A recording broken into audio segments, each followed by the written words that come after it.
All right, welcome into another episode of Goodman and Hummel podcast. I'm Jeff Goodman. He is Robbie Hummel, and yeah, he's in a little different spot today. He is in.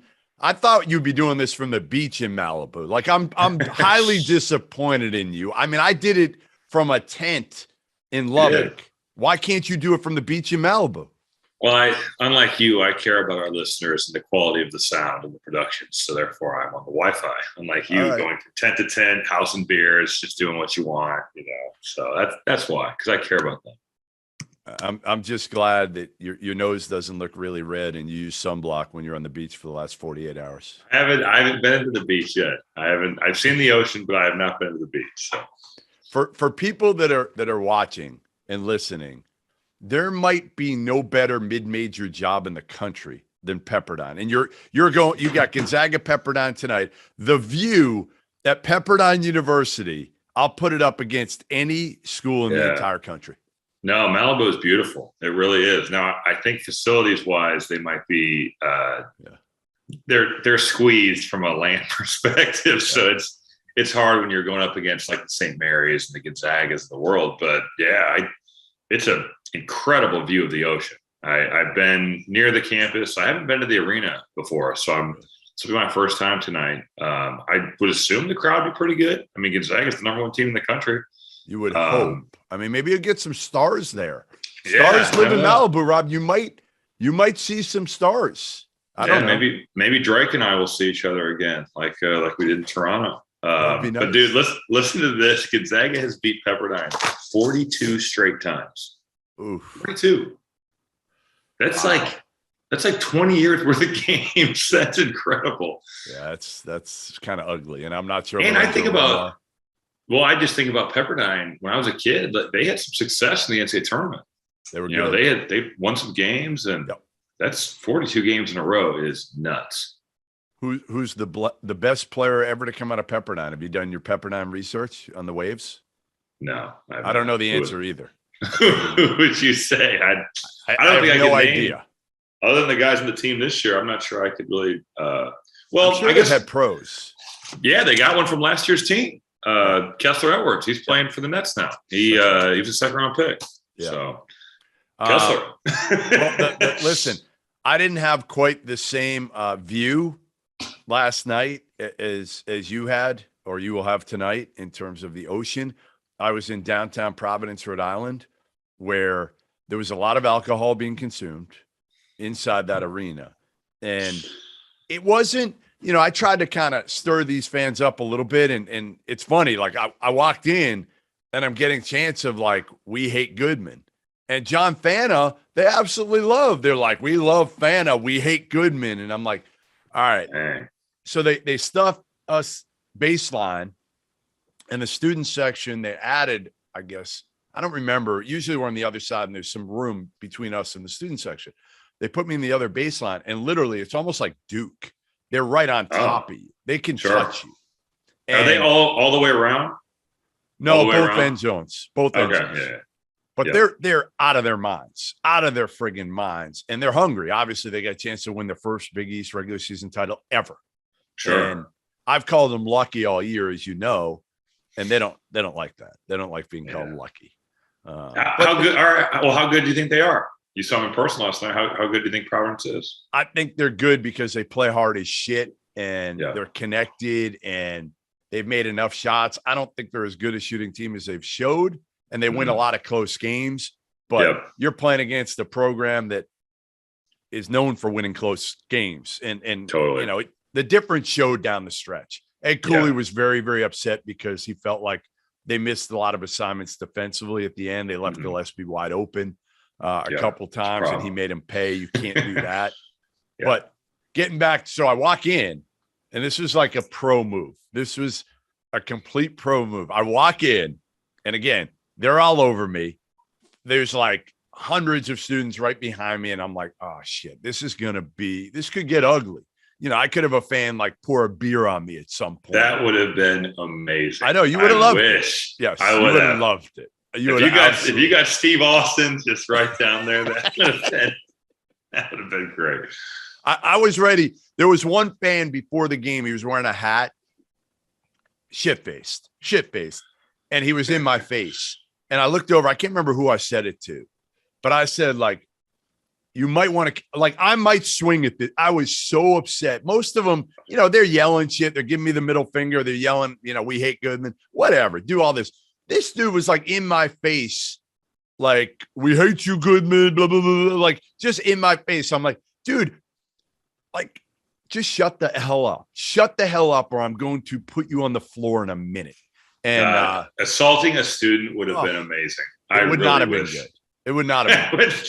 Goodman's in jail. He went to the Providence game and assaulted a kid.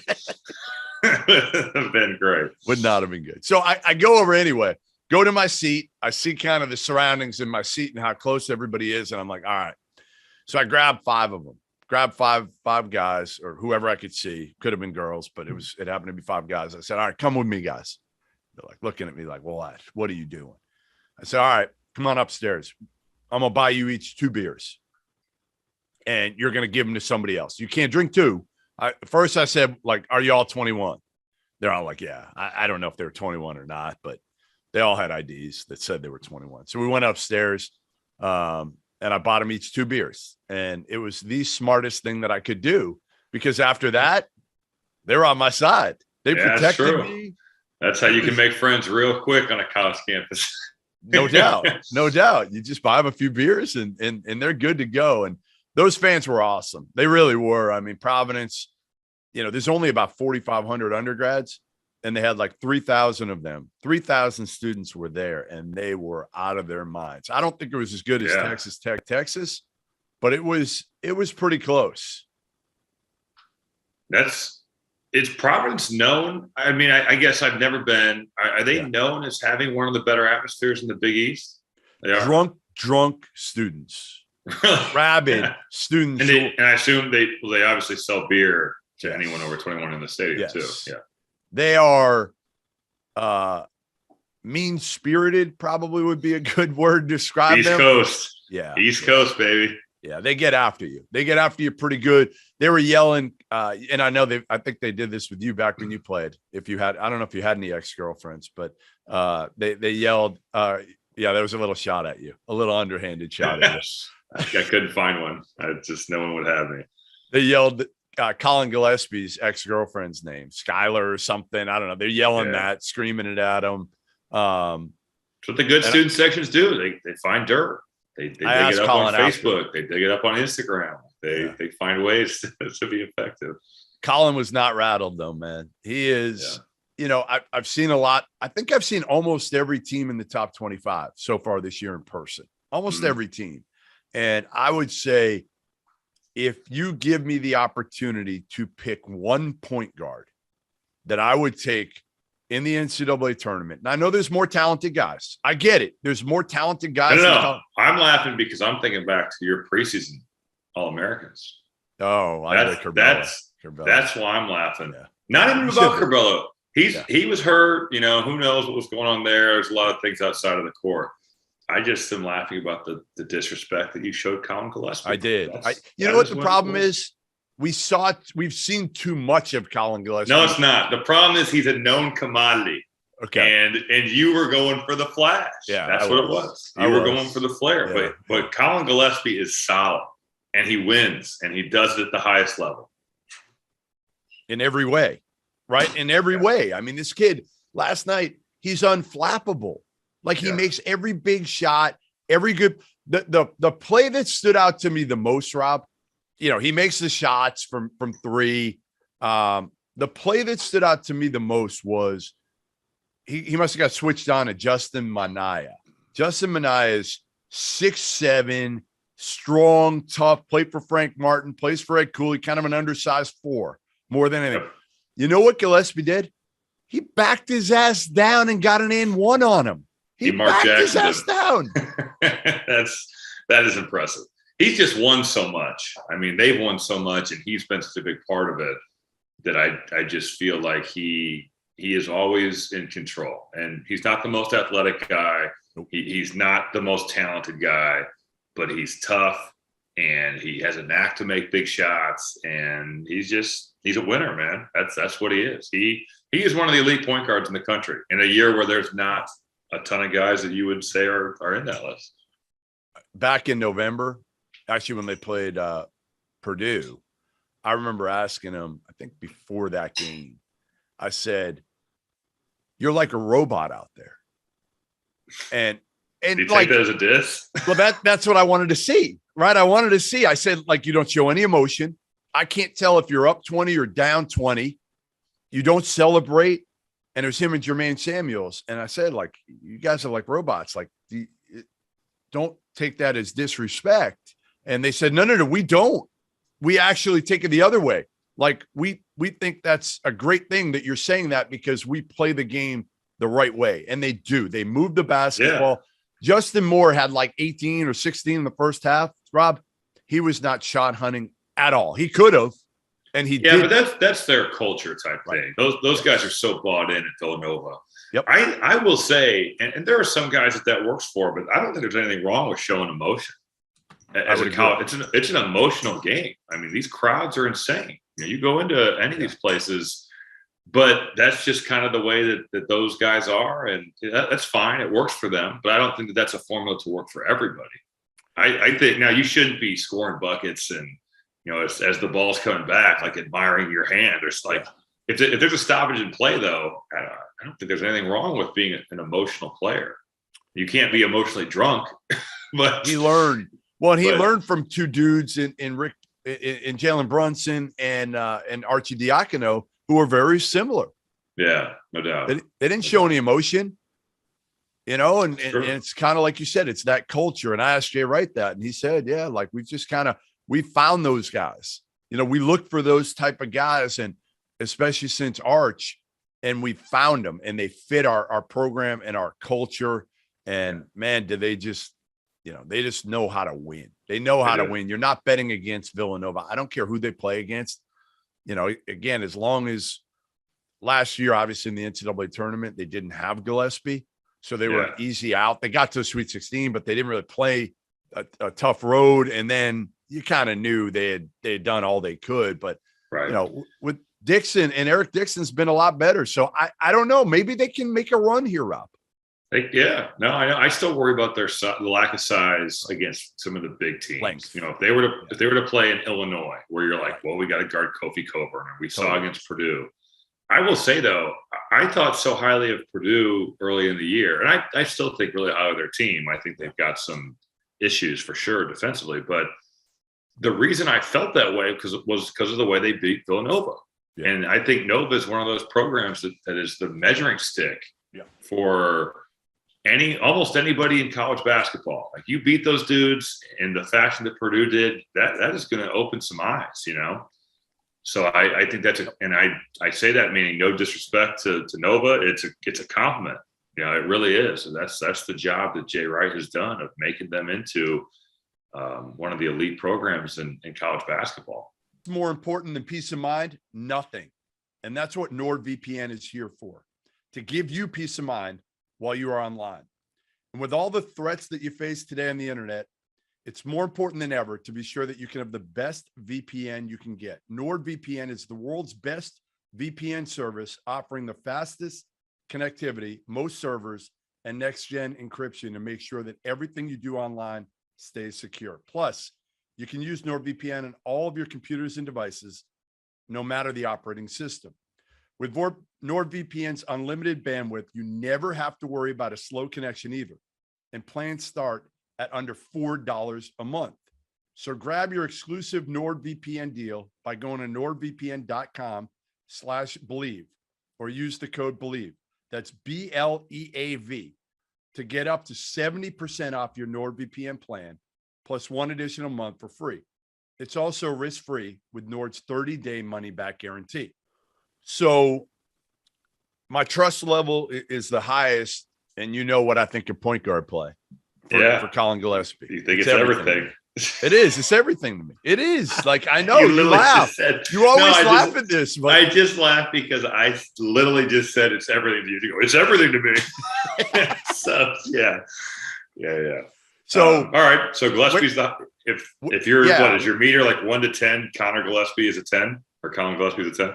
Yeah, I mean, he's the highest there is this year. And again, in a weak point guard crew, let's face it, it's not overpowering like it usually is. Right. I would say Collin Gillespie is a 10 for me. All right. Well, how about I read off some names and you can give your rating and then I'll follow it up with mine. Yep. Tyger Campbell. It's like a 7 to me. He's played in the Final Four. I know. Really? I know. I still, and I love Tyger. I love him. Not enough. You don't love him enough. He's a 7. He hits big shots. He runs the team. Maybe a 7. I'll give him a 7.5. How's that? 7.5. Hits big shots, runs the team, went to the Final Four last year. Yeah. All right. You convinced me. I'll give him an 8. I'm going to give him an 8 now. I'm moving him. I'm going 9 because of the reasons that you said. All right. Andrew Nembhard. I give him the same 8. 8? Same 8. I like Nembhard. I think this is a year for him to prove it. Yeah, no doubt. Just because last year with Suggs, he didn't nearly have the responsibility. He's playing great. Like he's playing the best basketball of his career right now. No doubt. 8's good. James Akinjo. 9. I'll give Akinjo a 9 because I think he's got that shit to him. Like I love Akinjo. Was he 0 for 11 at Allen Fieldhouse? He has been brutal shooting the ball lately. Brutal from 3, from the perimeter. Yeah. But I don't care. I think he can impact the game by distributing, by his toughness, by his intangibles, by his ability to try to guard. So I trust Akinjo. Okay. I'm gonna go 7. Okay. I'm not as high. I still think the jury is out, especially with the mounting injuries. I just think a lot is being put on his plate. That's fair. A lot is being put on his plate. This is a little bit outside the box. Trent Frazier, Illinois. 8. I actually have the Trent Frazier. If you have me rank point guard situations, I have Trent Frazier Curbelo as maybe the 3rd best situation in the country. Now, again, I know we don't know what we're getting out of Bello. I'm not giving up on him, though, Rob. God. I'm not giving up on him. I'm not ready. I just don't think you can even say that he's coming off the bench. He plays like 12 minutes. He either turns it over or if he's playing Purdue, he balls. Like I can't even believe you're going to disrespect Frazier. And I'm giving respect to Frazier. No, you're not. You're trying to save. No. You're trying to save your All-American pick. Frazier's the best point guard in the Big Ten this year. How's that? Agreed. I agree with you. I give him a 9. I love Trent Frazier. Yeah. He guards his ass off. Yep. He's tough. Yep. He can make threes. He hasn't shot it great the last 3 or 4 games outside of the Indiana game, but he can play pick and roll. I just think that he is such a winner. I really do. Agreed. So I'll give him a 9 all by himself. No situation of who else is around him. He is a 9. That's fair. Wendell Green. 2 up and down. Just don't. I'm going 5. Yeah, me too. On his best day, he's a 9. On his worst day, he's like a 3. Yeah. So, I'll go like 6.5, 7. But I don't think he could. The worry for Wendell Green and Kerr Kriisa, to me, and they're very different players. Kerr is a 3 for me. Now he is all over the place, dude. Right. They're both all over the place. Now Wendell's a better shooter. And he's been a good facilitator at times. Those guys both scare me because they haven't put it together consistently. Right. You know what? I'll give Kerr Kriisa a 4 because his swagger is the highest. His swagger. If you only had Kerr Kriisa's swagger, you'd still be in the NBA right now. No knee injuries and Kerr Kriisa's swagger, max player. It'd be over. No, you'd be like, I'm trying to think who you'd be in the league right now. I don't know. I just think it's an incredible skill to be able to miss 9 shots in a row and be like, bro, next one, it's fire. Don't give a shit. That's how he thinks. I know. Whereas I would be like, man, I've missed fucking 9 shots in a row. I got to move this thing. You did it. I'm sure you did it after missing 4 or 5. Like I can't shoot. It was hard for me. Even like my last year at Purdue when it was more on me to score. Right. If I was having, and I had some bad freaking games in like late December and January, where my knees just felt so bad before I kind of figured it out and started feeling better. But yeah, you missed 4 or 5 in a row and you're looking at your percentage. You're not looking, you're thinking about it. You're like, dude, I'm like 2 of 12. Yeah. I'm not a volume. I need to make some of these shots. This isn't my day. But Krisa is not that way, dude. He thinks the next one's going in, and that is a special skill. I'm envious of that. All right, so you got two guys that I got on my list that you haven't mentioned. Go ahead. Severe Wheeler and Ty. Combo, yes. Right. Those two together, honestly, I might have as much trust in that pair if Ty's healthy as anybody not named Collin Gillespie. The big thing is Ty Washington. I know. I think I saw you tweet this morning. Should they shut him down and let him just? Was that you that tweeted that? Or but somebody else did. Some other really good insider that I follow. Probably Doster. A better insider. Probably Doster, and he's not an insider, and he's not better. And I'm shocked you follow him. I am too, honestly. I think the health is the question, but those two guys, Kentucky has been awesome this year. They are built to win at a high level across the board. Sheboy, all those dudes. But yes, I would give them. I agree with you. I'd give them a 9. Who else? Anybody else? Kennedy Chandler. 6.5. Really? Well, he's so inconsistent for me. Yeah, he is up and down. All right, who did you think I missed? Isaiah Stevens, Colorado State. He'd be the only name I'd put on there. I like him a lot. I know you haven't seen him in person. I'm talking about teams that have a chance. So, yeah. Okay, that's fair. I don't think Tennessee's got a chance, but that's no. I guess. All right. I haven't seen him play. So I think we've both come to the conclusion. We take Gillespie number 1. Would you give Gillespie a 10? No, I don't think anybody is deserving of a 10 on that list. Okay, I'm doing it by You're saying the highest ranked guy, pretty much. Right. Yeah. On scale. I would roll with Gillespie. Gillespie would be the number 1 ranking in my power rankings with, I think, Severe Wheeler and Ty number 2. I like Tiger Campbell. I would have him 3, Nembhard 4, Frazier 5, Akinjo 6. Yeah, I'd probably go Gillespie, Ty, Wheeler, then Akinjo, then Trent, Curbelo, then Nembhard, then Tiger, then Isaiah Stevens. Oh, God. The fact that Curbelo is even named with these cats is pretty wild. I'm not giving up. I'm not ready to give up. Which take of yours was worse? Maryland bench or this point guard situation? A lot of bad ones. I mean, they really miss your boy. What is it, James? What's his name? James Graham. Everything would have been different in Maryland. I mean, Turge might still be there. They could be. He's in the portal for anybody that wants James Graham. He is in the portal waiting now. He hasn't committed anywhere? No, he's waiting. The suitors are coming. Waiting for what? The suitors are coming. Oh, God. He should get you as his agent. I know. You would have him somewhere really good. Really good. I'm going to see if I can get him to Purdue next year. Okay. See what we can do. Yeah, active there in the portal next year.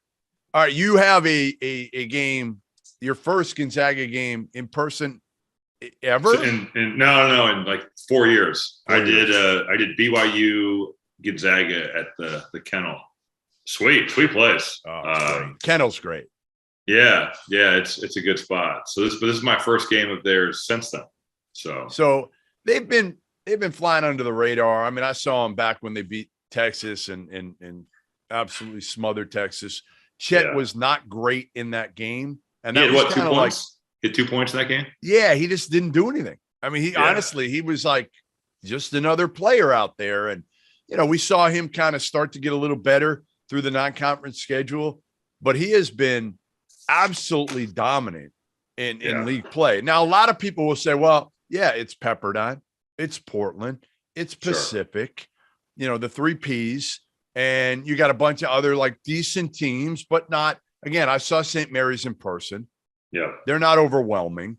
BYU doesn't have bigs left on their roster right now. Yeah. So like, how much stock do you put in, Rob, that Chet Holmgren has been absolutely dominant? You probably have his numbers there in league play. Yeah, no, WCC play, 16, 10, and 3.5, 66 from the field, 58 from 3. Wow. I buy it just because I think the talent is so high, and now the confidence is coming with it. Yep. And I do agree. They're not playing a schedule like a team in the SEC or a team in the Big Ten. They play a non-conference schedule that is you could put up next to anybody. That's every year for Gonzaga. But I do buy the fact that the stuff he's doing, it translates. So he'll see a level of physicality, I think, with some different teams that maybe he's not seeing right now. But I mean, 73% transition, 1.5 points per possession. Listen to this. This is crazy. He's shooting that in transition. You know what his adjusted field goal percentage is in transition with the three factored in? 93%. Wow. That's incredible because he's shooting such a high clip on. I mean, he shoots trail threes and transition threes. In transition, you got to worry about Timmy sealing his man at the basket, but you've got a dude that's got a flame and can get his shot off over anybody trailing in at the trail spot. So I think Holmgren, his numbers have been really, really good. I think you could probably – we'll talk about National Player of the Year here in a second, and right now it's probably more of a Drew Timme thing than Chet, but I think that could flip. Well, it's going to hurt them both that they're playing together. No they doubt, almost but hurt I each think other's numbers. Agreed, but I think that with the way that Chet is playing, if he continues to do that, he will find his way into the National Player of the Year conversation. And they're perfect for each other. I mean, they really do. They play off each other about as well. I was there again. I talked to Timmy for a while. I talked to Chet for a while, and Drew understood again how they'd be able to play off one another so well, especially with Chet being able to make shots from the perimeter.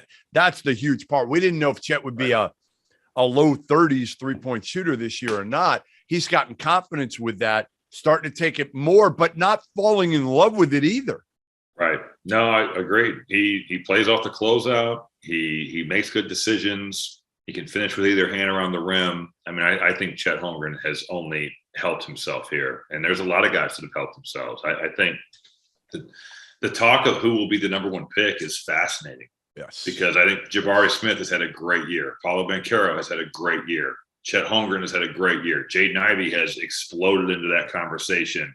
I think that you could go a lot of different ways. And there's a lot of crazy talent in this draft at the top end. And we haven't thrown the name, and I don't know if he'll be in the draft, but Shaedon Sharpe, the kid who enrolled early at Kentucky, is not playing this year, which would lead me to believe that. I would think that then he'll play next year, right? You would think. I mean, otherwise Cal's not holding him out. Right. He's going to play him this year. So in his mind, yes, I think Cal's thinking that way. But when it comes down to it, and an NBA agent tells this kid, hey, you're going to be a top 5 pick, which I think he would be. Yeah. What does he do then? I guess it would be, is your mindset, I want to be the number 1 pick.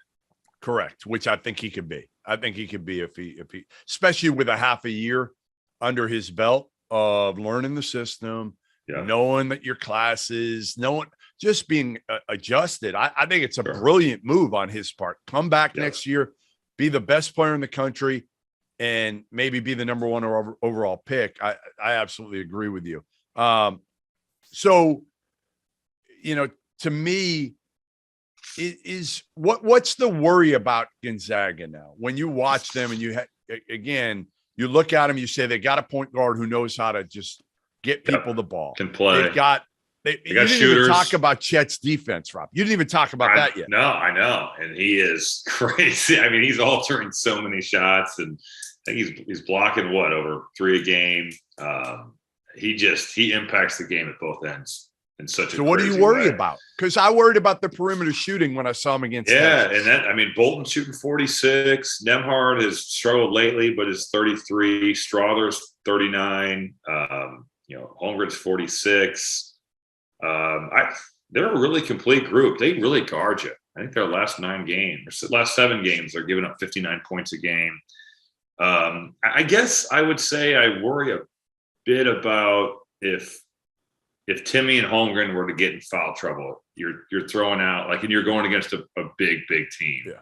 That would probably be my biggest concern, I guess, just because you'd probably have to go to Ben Gregg or Anton Watson at the 5 if those two were in. But 2 guys in foul trouble is a decent amount. But if you're seeing size like Purdue throws at you or Illinois throws at you or some of these really, really big teams, I guess that's my concern, but they can really shoot it. They really guard you. They've got a really good point guard. They've got elite players in the front court. There's a reason they're one in the AP poll, one in the coaches poll, one in the net, and the number 1 overall seed in the Nardi's last bracket. They're a very complete group. And I will say, even when these dudes leave, when Rasheer Bolton moves on, when Andrew Nembhard moves on, dude, Hunter Salas and Nolan Hickman are studs. They hardly play. Like, they're both really good. The future of the backcourt is just fine for Mark Few. Next year, they're going to be good again. Yeah, I like Hickman a lot, and Salas is super talented. So you're right. Like, they've got – listen, every team we look at for the most part has something that you're going to say, all right, Purdue, their point guard play scares the hell out of me. Arizona, defense and point guard play for Purdue. Arizona, point guard play with Kerr Kriisa. Kentucky, I still think their 4 men, their ability to step out and make some shots. We saw it last night, even other than Kellen Grady. If Ty's not making shots, how many other guys you have that can stretch the court? Every team. With Gonzaga, again, for me, it was perimeter shooting going into the year. Now I think collectively, they don't worry me at all. I mean, move the ball, get uncontested shots, and they're going to make them at think about it. I just said what worries me is a situation where their 2 best players get in foul trouble. And they're not a team that fouls. I mean, that's that's a pretty extreme worry, So I think they're super complete. They're as complete as anybody that I've seen. Want to make some money? How about you invest it in an exciting asset that's outpaced the S&P 500 by 164% for 25 years? I'm talking about art. Masterworks is the new investing app that lets you invest in blue chip paintings from icons like Picasso, Monet, and Warhol without needing millions. Over 300,000 people have already signed up. Get priority access with our unique promo. Log on to masterworks.art/believe. That's masterworks.art/believe. BLEAV. See important disclosures at masterworks.io/disclosures. All right. So National Player of the Year is kind of ever changing. I feel like it's all like the flavor of the day almost as much as anything else, right? Like, I kind of was ready to flip to Oscar Tshiebwe the other day. And then last night, Johnny Davis goes into Bloomington and has another monster game. I mean, you saw this in Mackey. Like, what he did at Mackey was insane. He carried the whole team, and he did it last night again for the last 2 minutes. He had struggled a little bit over the last 2 or 3 weeks shooting the ball, but he's got to be in the conversation. I mean, 30 on Houston, 37 on Purdue, what he did last night. I think he's in the combo. Tshiebwe's in the combo. I think EJ Liddell, what he did at Michigan, he's got to be in the conversation. He's doing it on both ends too. I mean, you're talking about a dude that I think he's the most underrated. I think he's the one that doesn't get enough. Totally agree with you. He deserves to be talked about as one of the elite players. Like, I just feel like maybe because Ohio State hasn't been world beaters this year, they're good. On the road, they've had their struggles. They've kind of been alternating winning and losing over the last 8 games, but take him away from that team, and they are very just full of role players and pretty average, in my opinion, with the injuries. I mean, Justice Suing, no Seth Towns. Right. I think we've talked a lot about how Brad Underwood has been plugging holes. Chris Holtmann has too. He's been doing the same thing. Keegan Murray, I think you could make the argument for. Now, the problem is Iowa has no quad one wins. Right. So I think that in order to be National Player of the Year, you've got to be on a team that is at least contending in your conference race. Paulo, Banchero, I think Timmy or Holmgren, depending on how that pans out over the last couple of weeks of the season. I think that's probably it. I mean, Jaden Ivey maybe has thrown his – I think Jaden Ivey's thrown his hat into the ring of Big Ten Player of the Year, but National Player of the Year, maybe. Right. He's had a really good stretch of games here as Purdue's kind of tried to find their way. I think they're really tired. They've played a ton of games in a short amount of time. But I would choose from today. Today, I would choose from Johnny Davis, Oscar Tshiebwe, or EJ Liddell. Today. And I know Illinois fans will kill me for that because they'll say, Kofi. He's been awesome too. All these guys have. Keegan Murray's been awesome. Ben Matherin's been great. Jaden Ivey's been great. There's been a lot of these guys. I just think, again, if you take Johnny Davis off Wisconsin, that's how I look at it when it's close.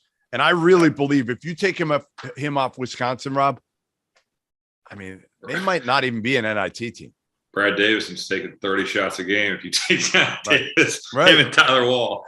I agree with you. I think just the fact that he's done it against some of the best teams and on the road environments, on the road, neutral side, and the rebounds. fact that Wisconsin rebounds at his size. No, he doesn't just rebounder. Score the ball. Like obviously, Oscar and Kofi are going to rebound. They're monsters. Yeah, he leads them in every statistical category. I think points, assists, rebounds. I agree with you that he has done it in the toughest atmospheres, and he just, man, he finds ways to will them to win. And what are they picked like 10th or 11th? Right. I mean, Gard has to be the front runner to win Coach of the Year in the Big Ten. Nobody saw this coming. Nobody. No, and there's been a lot of good coaching jobs this year. Brad Underwood's done a great job, but I do think that with the preseason predictions, boy, Johnny Davis has just obliterated that. He has, and he gets a big one in Bloomington against an Indiana team that is now under 500. Yeah. They're 16-9. They are in, what are they in ninth? They're in ninth place in the Big Ten. Yeah. Is that right? Let me look. Ninth place. Yeah. They're behind Michigan. They're behind Iowa. They're behind Rutgers. Wow. This Indiana team that looked like they were a lock for the NCAA tournament. Well, now you got to go to Ohio State, which isn't going to be easy. Nope. And you come back, you're going to be 2 games under 500 potentially. And you got Maryland at home and at Minnesota. Like, I think they're going to get in. I don't think there's any question they get in the tournament, but now you're like sneaking in potentially. Yeah, no doubt. I mean, you've lost 4 in a row. Your offense is all of a sudden just totally falling apart. I think in the four-game losing streak, they're averaging 59 points a game. Right. And you watched the game last night. Trace Jackson Davis plays out of his mind. I mean, 38-6. That's as good as he could play. They're guards, man. They're guards. Xavier Johnson, 3 of 16. Right. I mean, Trey Galloway is a good, solid player, but he doesn't score a whole lot. Outside of Race and Trace, they just can't score. Right. Well, Xavier on his best day, right? When Xavier's good. I've seen him play really well, too, where he's in pick and roll and he's getting to the basket. He's really fast. He is a really good athlete. But he's a wild card, man. I've seen it go both ways for Xavier Johnson. I don't know. I just look at the fact that you're playing Northwestern and you have 5 guys get suspended for breaking curfew for the dumbest stuff ever. I mean, like, do you understand what is at stake here? I give Woodson credit. I do too, because he's certainly, a lot of guys would look the other way and just run their ass at practice. But I mean, how do you do that? You are a month away from being able to do whatever you want after the season ends, and just stay in the hotel. I know. The NCAA tournament is a really cool event, a really cool thing to plan in. And that could jeopardize you. You're looking at, Northwestern's not a terrible loss on the road. I think it's quad 2 probably. Right. But it started this. But the bottom line is, all you do, you win that and you're not at losing 4 in a row. And now you got pressure on you. That's the difference. And it's the same story as what we've seen the last couple of years, where Indiana just limps to the finish line. And you mentioned their schedule. Ohio State away, that's going to be tough. Maryland at home, you should win that one. But Purdue almost lost to Maryland at home last week. Right. Minnesota away, that's an interesting deal because Minnesota, while their record is bad, they've got dudes that can really score, and you're on the road in conference play. A Rutgers team then comes into Assembly Hall that they're playing for their tournament lives, and all of a sudden they're beating all the good teams. Their resume is fascinating. They've lost to the worst teams in the conference. They beat the worst teams in the conference, or the best teams in the conference, and they've lost to DePaul, Lafayette, and UMass. Like, it makes zero. But they've beat. Right. They play Illinois, I think, tonight. They've beaten Purdue, Michigan State, Ohio State. So you get that group who, I mean, they could beat you on your home floor, and then you go to Purdue. So it is not a cakewalk for Indiana at the end of the year. Yeah, I almost feel like Indiana is going to be that team that if they do something in the Big Ten tournament, they'll be fine. They'll be a 10 seed or something like that. But if they don't, if they struggle here down the stretch, we'll see like an Indiana first four against Carolina. We could like they'll do that. The Blue like Bloods. They did Michigan State, UCLA last year. Right. You'll have that, right? They're smart enough, and they should for ratings. If I'm them, totally. You could justify whatever you want.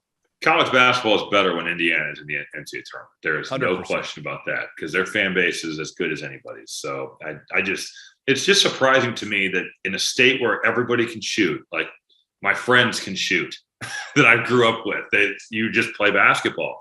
Amazing. No one can shoot on their team. And it's been like that forever. And I guess that like Miller Kopp is a decent shooter, but he has no impact on a lot of games. And, Parker Stewart he's a good shooter, but he was suspended at Northwestern, I just am amazed that in a state that prides itself on shooting the basketball, no one can ever shoot on Indiana's team. It doesn't make any sense.